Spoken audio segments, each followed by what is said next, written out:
In the realm of psychedelics, in the BAM interview, you say life would be pretty dull without them and limited. I think so, yeah. Geez, I'd say so, yeah.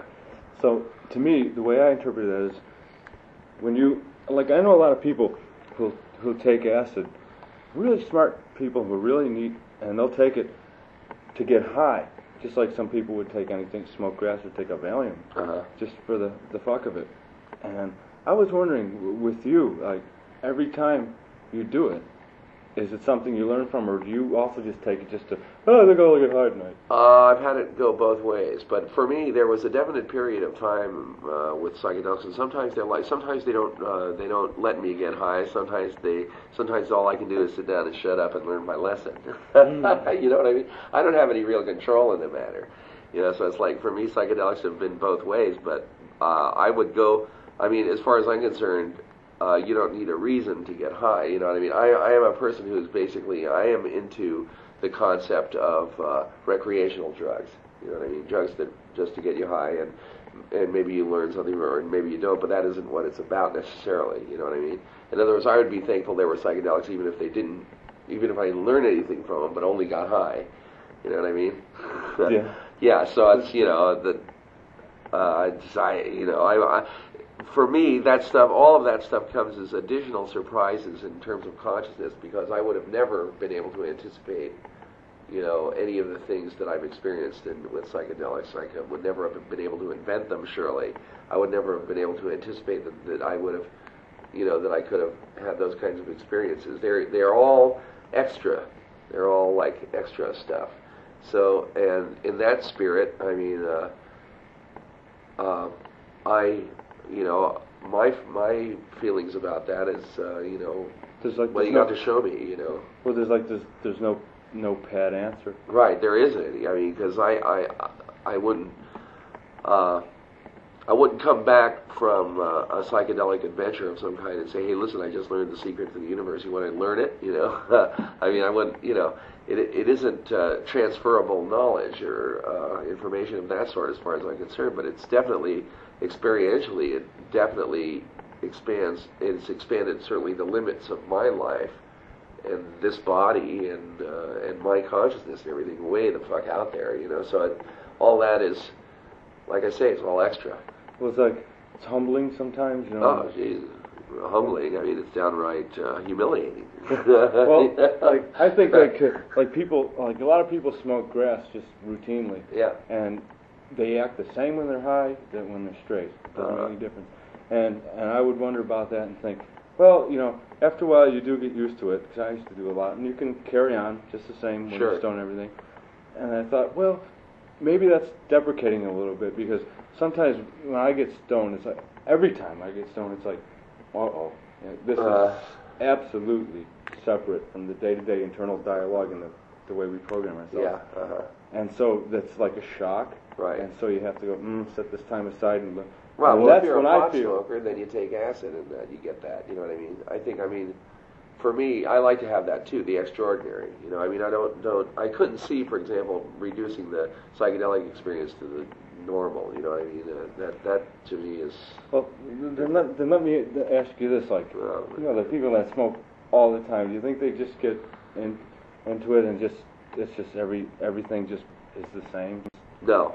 I don't think so, because I don't think that I know that I'm not in a position to be able to generalize about people no matter what, you know. And I know that the times when there have been times in my long periods, years in fact, in my life when I smoked lots and lots of pot every day, all day long, and I felt that I enjoyed it, and I got high, and it was good. It was, you know, I got off on it. It's very hard for me to say whether other people are doing what they should be doing or not. You know what I mean? Especially as far as drugs go. That's, to me, is so individual of a thing that I just wouldn't presume. I mean, to me, it's an ongoing question, and I mean, I might turn out to regret everything I've ever done sometime in the future, but it hasn't happened yet. You know what I mean? But it's still. Nothing that I've experienced has made me feel so totally 100% convinced that I would presume to start telling other people what they should or shouldn't do. know. I see. I haven't gotten that far. Mhm. I hope I don't get that Yeah, far. You know? I see. And your new album, is Billy on drums through the whole thing? No, the new album is Ron Tutt playing drums. I see. Your voice sounds real strong. It sounds smooth and Thank you. well. That's quite a compliment. Well, quite frankly, I was a little worried about it because I know you smoke a lot, Yeah. non-filters and stuff. That's right. And I noticed, like, if you listen to your first albums, your voice is it's thicker and it's thinned over the years. Yeah. And I like it better grainy. I'm glad it's gotten to be a little grainy. You know, I don't like the way it used to sound. Well, it had a bulge to it. Yeah, I didn't like that. No. No. So, well, I was wondering, with this album, I wonder if it'll just get, his voice will just be so thin. No, and geez, he'll have to 8-track it, but I think my singing is better than it's ever been. Actually, I mean, I think I'm starting to become a singer. are you a throat singer or a diaphragm singer? Both. I'm both. I breathe pretty well. I don't wear out my voice. My voice is not very worn out. I rarely I rarely lose my voice on tours and stuff like that. Very rarely. Only when I actually get a cold or, actually get some kind of infection. I rarely irritate it. It just doesn't happen because the one time I took a singing lesson, I learned how to breathe. That really did it. That for me, that really did it. It's been something I would, Mm-hmm. Well, that sounds good. Oh, thank you. It sounds neat. Everybody looks at Jerry Garcia as a guitar player. Yeah. Lead player and stuff. But since you sing a lot, I mean, you must give a lot of thought to it. I never used to. I mean, it's one of those things I sort of got into kind of by default in a way. I've never really thought of myself as a singer, but in the last couple of years, I feel that I'm starting to get a little singer consciousness insofar as that I'm starting to learn what it means to sort of be inside of a song. It's a hard thing to explain. It's because it's a delicately balanced point. Another one of those delicately balanced points that I'm not always able to achieve, but I think I'm getting somewhere as a singer. I'll suffice it to say that. Do you ever, in the course of the Grateful Dead or your solo albums, whenever the press writes about you, they say, yeah, they got a great following, even though they never had a single. Yeah. Have you ever tried, or if you haven't tried, has it ever occurred to you to set out and go, okay, I'm going to craft a Frankenstein single, and just for the fuck of it, to get a million selling 45? We've done it repeatedly. I mean, we've actually tried to make that in mind. We've done it lots of times. But it's just, I think that the real truth of the matter is that our concept, I mean, the thing that we like, that our version of a single is just not the world's version of a single. You know what I mean? It isn't. I don't think about it much anymore, I must admit. I'm much more into making a record that I like, and I've been starting to get better at that. I just don't feel that there's much correspondence between what I like and whatever that single world is. I just don't think there is much. Although that's where I started with music. I mean, listening to the radio and everything. Regular records and all that. And, I certainly don't feel that my musical taste is that outside, but the practical reality is that seems to be the case.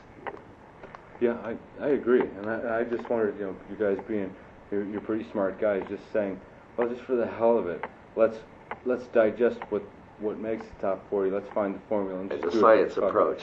Yeah. I don't think there is any science approach, to tell you the truth. I mean, there are formulas which everybody knows about. There are certain kind of formulas which everybody knows about, but I really don't think that that's the real crux of what makes a record successful. I really don't believe that there is such a thing, even though there are people who approach it that way, and there are people who approach it that way and are successful. I still don't feel that you can, that you can just do that, really. And for me, doing something like that would be a total waste of time. You know what I mean? It's like, for me,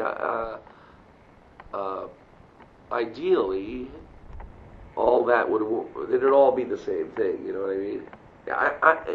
In other words, if I'm going to work on music, it's not possible for me to work on something that I'm not emotionally attached to. You know what I mean? Yes, When I get into this, even though I've tried, I mean, I've even tried it with records like this record that I'm about to release. I had it in my mind, really, when I started this record, that, well, I'm just going to make a record and see, I'm not going to sweat over it, because I was very disappointed about the reception that Cats Under the Stars had, which was my favorite record that I ever made, really. I loved it. You know, I really did. I really loved it. And, God, you know, it didn't sell. I sold about 9 copies or something, you know. And I said, oh, well, the hell with it, you know. But as I started working on this record, I mean, I would listen to something and say, no, that is just not, it's not the way I want it. I mean, in spite of myself, I had to work on it until it was the way I wanted it, you know what I mean? And nothing will let me, I mean, my own temperament won't let me escape that thing. It just won't, you know, and I've even tried. But I can't think that little of a piece of music, you know what I mean? I can't do it. Just, well, it would take maybe like just take all the fun out of it. You know, like you know how things can get to the headache point. But that is for me. That is the fun of it. You see what I mean? It's like I can't. I mean, my own aesthetics and my own sense of what's right and all that in the music is so overwhelming that I just can't get around it. You know what I mean? I mean, and I'm telling you the truth when I say that we have made it. I mean, some. Well, trucking comes to mind right off the top. That's super accessible. Yeah. And well. biographical sort of. And oh, okay, this one might work. Yeah. And and the only time I've seen Dead singles is if I go in a bar like Navi's in Fairfax. Right. I didn't know that was a single. Right. Right. No, we release them regularly, you know, but they just never, you know, they just aren't, you know, they just, they're not what the public wants at that moment in history, apparently. The Grateful Dead have this image of being like, I interviewed Betty Cantor Jackson, and I said, well, you know, the typical media question, how does it feel to be the woman involved in the sound in the organization? And she said, what organization? This organization? What organization, right, exactly. And whenever you read about the Dead, you see this thing like you get this impression that it's this 18-unit semi careening down the road at 105 miles an hour wildly, just averting disaster by a hair. It's pretty close. Is it really? It's pretty close in a way. Yeah, sure. It would seem to me like, you know, in the world of business, you know, that you gotta like somebody's got to toe the mark and all that. Well, kind of. we have our conservative elements too, but it's not. No, I mean basically, our situation is that there ain't nobody at the helm, you know, and we do. It's does that amaze closer. You that it works? Well, yeah. Well, it does and it doesn't. I mean, it's no more amazing that the organization works. It's as amazing that the organization works as that the music works. You know what I mean? It's exactly the same principle, really. Essentially. You know, so I mean, my feeling is, shit, if I'd have faith in one, I'll have faith in the other. You know, I mean, it isn't surprising to me for that reason. We're said in an interview once, he said he doesn't think there's enough good vibes in the world. Yeah, I go for that. I concur. Well,